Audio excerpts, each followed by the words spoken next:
Hi friends, welcome back to Suguna homely kitchen. இன்றைக்கி ஒரு home remedy தாங்க பார்க்க போகிறோம். சளி இரும்பலுக்குலாம் ஒரு சூப்பரான ஒரு ஹோம் ரெமெடி தாங்க பார்க்க போகிறோம்.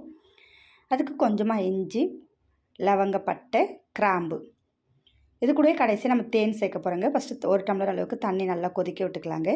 தண்ணி கொதிக்கிற டயத்தில் இஞ்சியை நல்லா தட்டி எடுத்துக்கோங்க. இது நைட் நேரத்தில் நீங்கள் குடிச்சிங்கனாக்கா தொண்டைக்கு நல்லா இதமாக இருக்குங்க, நல்லா தூக்கம் வரும், அந்த இரும்பல் தொந்தரவே இருக்காது.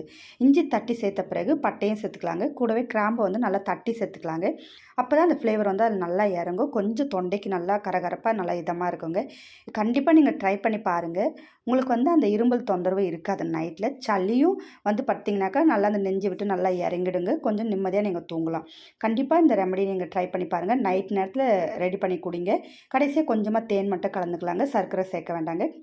அவ்வளோதாங்க, நம்மளுக்கு சூப்பரான ஒரு காஃப் சிரப்பு ரெடி ஆகிடுச்சு. தேங்க்யூ.